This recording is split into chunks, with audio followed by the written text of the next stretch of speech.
Bom, então vamos lá? Falar de assunto quente hoje, então. 300 mil reais por mês. Toda santa vez. Repassado para alguém identificado como o filho do rapaz. Isso saiu hoje, tá? Hoje é 26 de fevereiro. Não saiu em blog conspiracionista, saiu de mensagens extraídas pela Polícia Federal do celular do Antônio Carlos Camilo Antunes, o careca do INSS. E quando a CPMI ela aprovou a quebra de sigilo bancário e fiscal do Fábio Luiz, quem? Lula da Silva, o Lulinha, sabe o que acontece? E o que aconteceu? Né? Os deputados saíram no soco, literalmente. Então o Rogério Correia, do PT, acertou um soco na cara do Luiz Lima, do PL, no Congresso Nacional, inclusive, agora, né? Mas eu não vou te contar o que a mídia já te contou. Você deve estar acostumado aí, já deve ter visto a reportagem. Então o que eu quero te mostrar? O que ninguém na mídia vai te mostrar. Porque que Aristóteles, há 2.375 anos atrás, né? Ele descreveu exatamente os 3 sinais que vão aparecer sempre, sem exceção. Sempre. Quando um sistema político ele apodrece por dentro. E os 3 vão se confirmar hoje, tá? Então, sou Paulo Lima, sou doutorando em filosofia, tenho um bacharel em filosofia, né? Aqui a gente fala de filosofia, conservadorismo, política, economia. Tenho mais de 15 anos de experiência no mundo empreendedor. Espero trazer muito dessa pensamento filosófico a partir da pragmática, da prática mesmo, e da praxis cotidiana. Então, não como mídia mainstream te apresenta, mas como aquilo que a gente precisa analisar sob a ótica conceitual, como que funciona de verdade, como que funciona a estrutura por dentro dos padrões que se repete desde a Grécia Antiga. Esse é meu papel aqui, tá? E hoje você vai aprender 3 sinais clássicos de corrupção sistêmica. Então, quando você enxerga esses 3 juntos, não importa quem tá no poder, não importa o partido, é podridão, tá? E o mais assustador, esses 3 sinais eles estão se acumulando no Brasil de uma maneira que Aristóteles ele reconheceria imediatamente. Então vamos para o primeiro. Então Aristóteles lá na Política, no livro 5, ele analisa o que destrói regimes, tá? E ele identifica algo que chama de pleonexia. A pleonexia é a ganância que ela vai além do razoável. Então não é querer lucro, não é querer prosperar, é querer mais do que te cabe, usando o poder público para isso, usando o erário público para isso. Então Aristóteles ele diz que a pleonexia ela é o câncer que mata repúblicas por dentro. Por quê? Porque ela corrompe não só quem pratica, mas quem assiste e fica quietinho. Então, o primeiro sinal, enriquecimento desproporcional de quem circula no poder. Então, olha o que os dados mostram. De 2020 até 2024, os repasses do INSS para o Sindinap, que é o Sindicato Nacional dos Aposentados, cresceram 564%. Quem que preside o Sindinap? O Frei Chico. Quem que é o Frei Chico? O irmão do presidente Lula.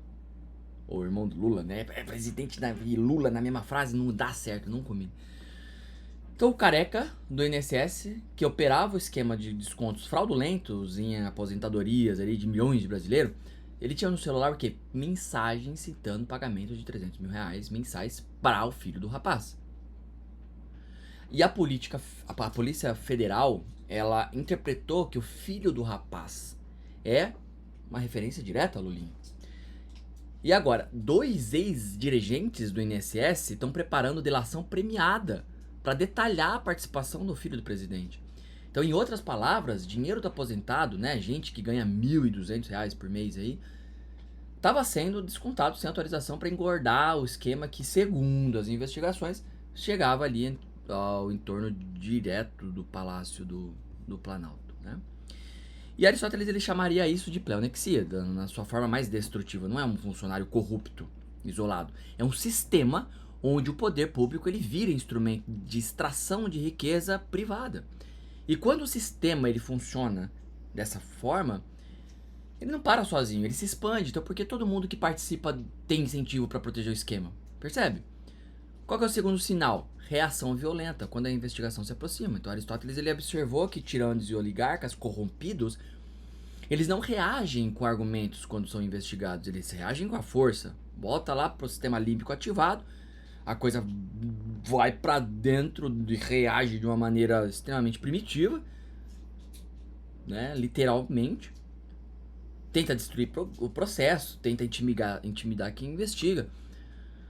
Ou simplesmente quer criar um caos para desviar a atenção. Então olha o que aconteceu hoje na CPMI. O governo ele tinha maioria na comissão, o Randolfo Rodrigues lá e o Paulo Pimenta, líderes do governo, eles pediram votação em bloco, né, confiantes de que derrubariam os requerimentos, mas eles cometeram um erro tático.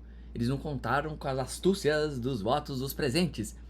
Então a oposição ela articulou, conseguiu maioria entre quem estava na sala e 87 requerimentos. 87 eles foram aprovados de uma vez só. Inclusive a quebra do sigilo do Lulinha. E aí, argumento, debate, não teve. A base governista ela avançou sobre a mesa da presidência. Empurra, xingamento, soco. Então um deputado do PT ele acertou a cara de um deputado do PL no Congresso Nacional. O que o Burke dizia? Que quando um regime perde a capacidade de se reforçar internamente, ele começa a se autodestruir. Então a violência física dentro do parlamento não é acidente, é sintoma. E é o segundo sinal de Aristóteles que ele se manifesta ali ao vivo. Na nossa cara. Então quem está sendo exposto reage com desespero, não com transparência. Mas aqui que fica ainda mais revelador, né? Guarda essa informação. Vamos lá, pro terceiro ponto, pro terceiro sinal. A inversão dos papéis entre acusador e acusado. Então Aristóteles ele percebeu que em regimes mais corruptos, quem denuncia vira réu e quem rouba vira vítima. O sistema ele inverte tudo. O corrupto diz que é perseguido, o investigador é chamado de golpista e o público fica tão confuso que desiste de entender. Então olha o que o líder do governo, o Randolfo Rodrigues lá, o bonitão, fez, né? Ele disse, inclusive, depois da votação, ele não contestou os fatos. Ele disse que o Lulinha é inocente com base em quê? Em evidência. Ele disse que a CPMI está sendo seletiva. Por quê? Porque não investiga nomes ligados ao Bolsonaro. Em outras palavras, em vez de defender o acusado com provas, atacou o processo. É clássico isso. E mais, o PT, ele protocolou recurso para anular a votação inteira. Então não para provar a inocência, né? Mas para impedir que a investigação acontecesse. Traduzindo, se você não tem nada a esconder, por que tá lutando com unhas e dentes para que ninguém veja as suas contas bancárias? Então o Tocqueville, inclusive lá na Democracia na América, é um livro magnífico, leiam, eu li em e-book no Kindle, mas é magnífico. Ele alertou sobre o maior perigo da democracia, ela não é o tirano que se impõe pela força, mas a maioria que se corrompe pela conveniência. Então quando a maioria parlamentar ela usa o seu poder não para buscar a verdade, mas para blindar aliados, a democracia vira fachada.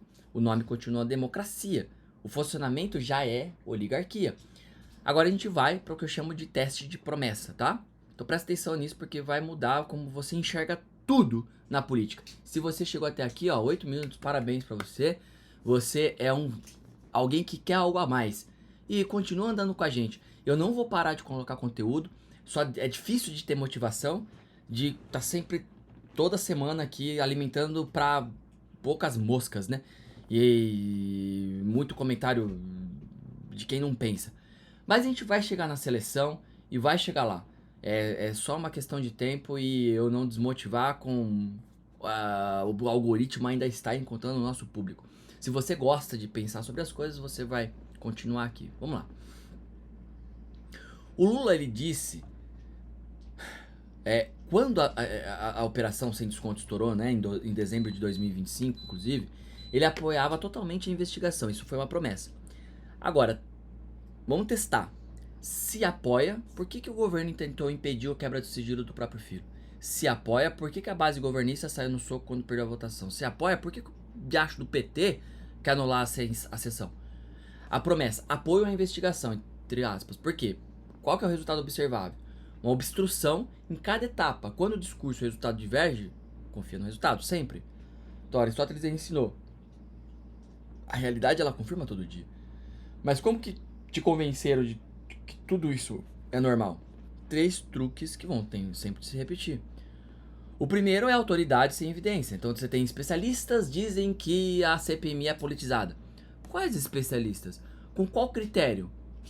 A resposta, né? Quem que concorda com a narrativa do governo é aquele que está sendo posto como centro das atenções ali. É uma circularidade pura. Tá, é verdade porque quem eu escolhi que é a verdade. Tá, Aristóteles chamava isso do quê? De princípio, né? Petição de princípio. A falácia mais antiga do mundo. E funciona até hoje. Segundo, repetição até normalizar. Então CPI é circo. CPI nunca dá em nada. CPI é vingança política. Isso se repete tantas vezes que você internaliza. Mas se você testar, né? Foi CPI que revelou o Mensalão, que revelou a Petrobras, que levou a Lava Jato. Não é circo. É uma ferramenta que o legislativo tem para investigar o executivo. Então, quando te dizem que CPI é inútil, tá dizendo o quê? Para você aceitar que ninguém fiscalize quem te governa. Percebe o absurdo? Terceiro, urgência invertida. Então, em vez de urgência para investigar, você cria urgência para parar a investigação. Então, a CPMI tá desestabilizando o governo. A CPMI atrapalha a governabilidade. Traduzindo, investigar a corrupção atrapalha quem governa corruptamente. Sim, né? Exatamente para isso que existe. Então, toda tirania, toda oligarquia, todo sistema que apodrece, ele usa 3 truques. Então, Aristóteles documentou, Burke alertou, o Tocqueville previu o cenário brasileiro com precisão cirúrgica, e você está assistindo isso tudo em tempo real. Então, como que você se protege disso tudo? Aí eu agora, meu papel aqui, de passar 3 ações práticas para isso, tá? Quais são elas, né? Vou pegar a minha colinha aqui. 1.